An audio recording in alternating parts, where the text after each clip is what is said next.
Dr. Scott Jensen, a family doctor from Minnesota and a guest on the Jordan B. Peterson podcast, discusses his background and career in medicine, along with his experience as a state senator for Minnesota.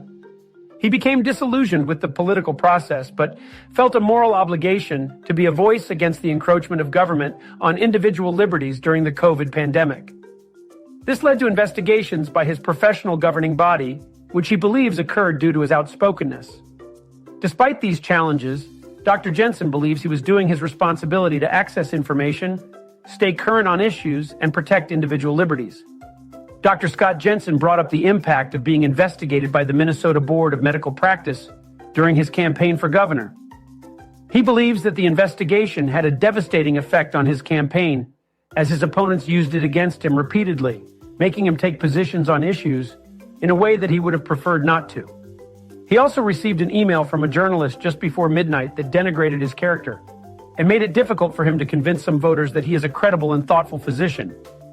Dr. Jensen goes on to discuss how the human mind looks for justification when something adverse happens to someone else. And this can color the way we perceive that person. In his case, he believes that voters saw him as a demonized villain because of the accusations against him. And this could have determined the outcome of the election as people moved away from him. Dr. Peterson adds that this accusatory power has been put in the hands of anonymous trolls, allowing them to destroy people's lives, and it's not surprising that people move away from individuals who have been tarred by that brush. Dr. Jensen then shares his experience as a clinician, pointing out that he always starts with the presumption of innocence when dealing with clients accused of malfeasance. He believes that taking a ruthless inventory of one's shortcomings can be in conflict with the need to presume one's own innocence. Dr. Jensen mentions how a tendency to take oneself to task very harshly can be weaponized by people who don't have that proclivity, such as the woke guilt-mongering left. He notes that this can be especially true for conscientious people who may be targeted unfairly. This highlights the importance of a fair legal system that upholds the presumption of innocence, especially for those who are wrongly accused. The discussion then shifts to Dr. Jensen's experiences of being investigated multiple times by the Minnesota Board of Medical Practice. Dr. Jensen describes the 5th and 6th investigations, which occurred during the gubernatorial race, and how 18 allegations were completely dismissed during a meeting with the board. However, he notes that it was difficult to determine exactly how many allegations were made, as the board did not provide a clear list. This lack of transparency makes it difficult for him to defend himself, creating a Kafkaesque nightmare. Dr. Jensen emphasizes the importance of knowing precisely what one is accused of, as it allows for a fair defense. At a conference with his accusers, he responded by saying, "I did nothing wrong," which his attorney initially felt was too bold, but later realized was effective in showing that Dr. Jensen cares about the standard of care and not doing things wrong. Dr. Jensen also challenged the board on the difference between misinformation and disinformation, believing that the terms are unerring markers of confusion about what constitutes the truth. He discusses the lack of apologies or culpability on the part of the board, despite their repeated investigations and failures to find any wrongdoing. Dr. Peterson suggests that the board should release a public statement recognizing Dr. Jensen's innocence to ensure that everyone knows the case is closed, as the investigations have caused harm to Dr. Jensen's reputation and may have affected the electoral process in Minnesota. Dr. Scott Jensen explains his experience with regulatory agencies and how they can be weaponized.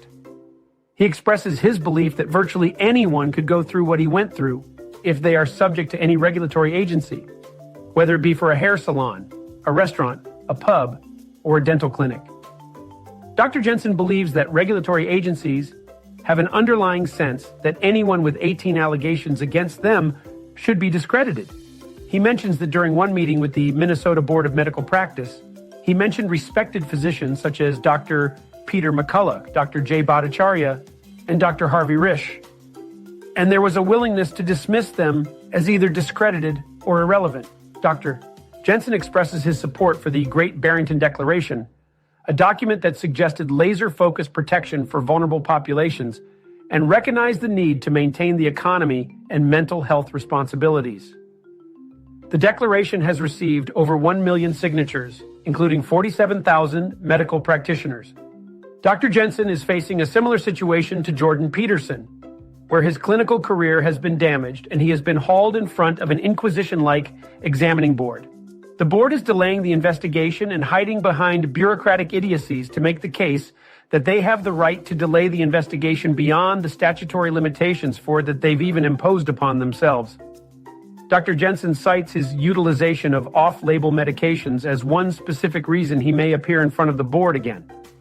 He talks further about the off-label use of the drug ivermectin and how regulatory agencies have weaponized their power against medical professionals. Dr. Jensen argues that off-label use of ivermectin is safe, citing the FDA data and CyTop side effect reporting, and notes that it is available over the counter in topical forms. However, he also notes that the medical board sees this as a violation of the minimum standard of care, and that regulatory agencies have targeted medical professionals for speaking out against mainstream medical practices. He argues that professionals need to prepare themselves for the likelihood of being targeted and investigate the unconstitutional practices of regulatory agencies.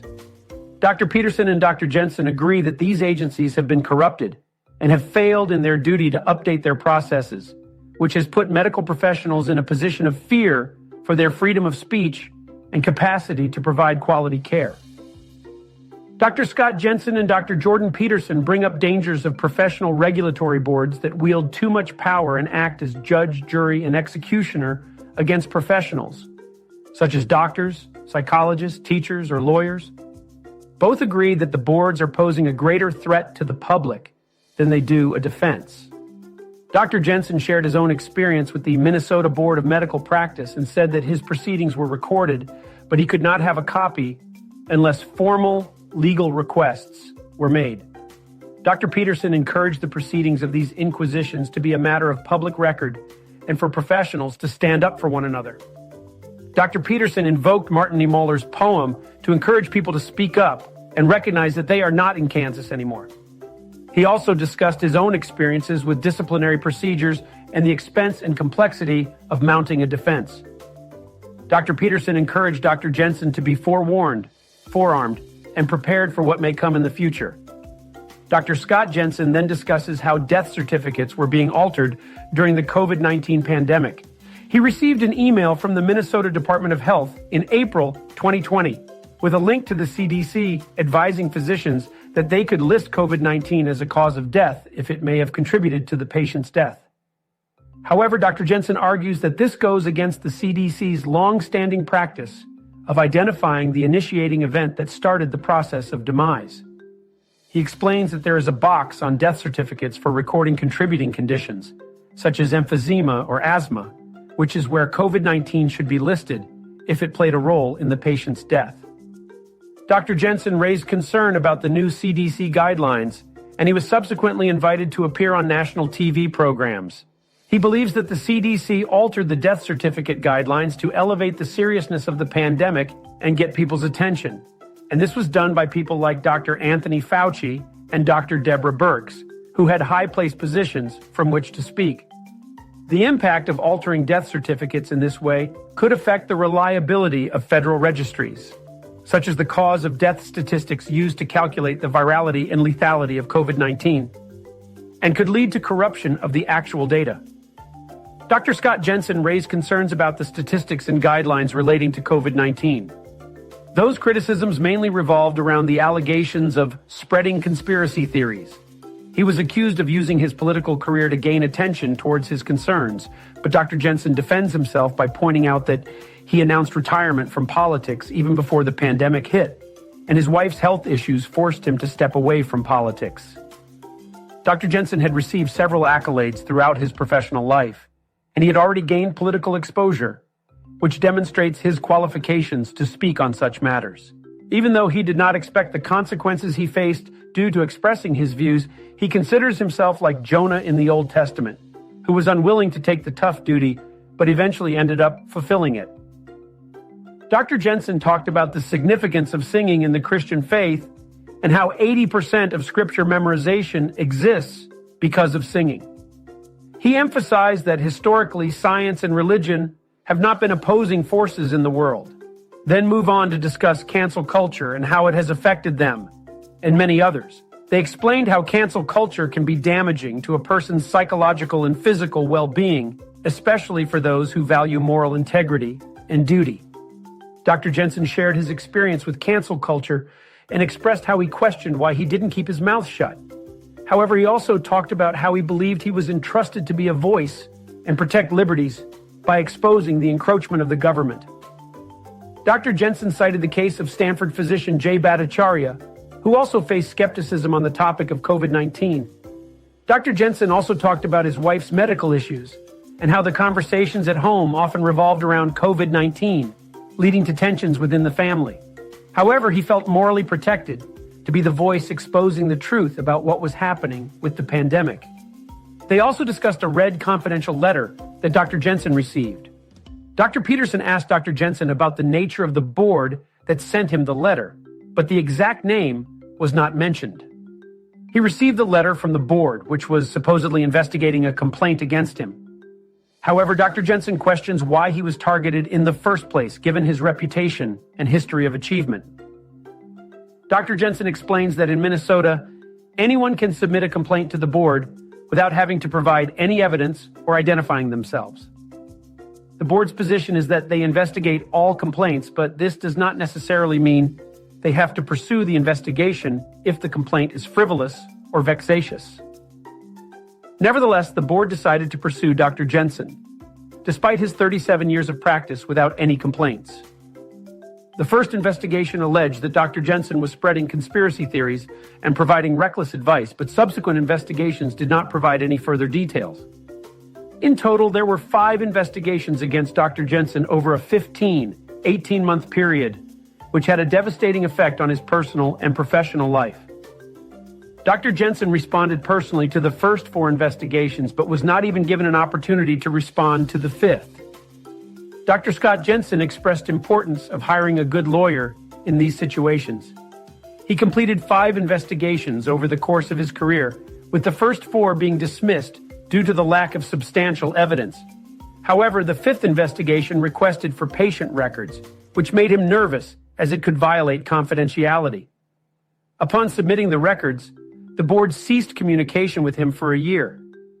He also highlights the challenges of maintaining patient records, as noting down too much information can be used against them in the future, leading to invasive and expensive investigations.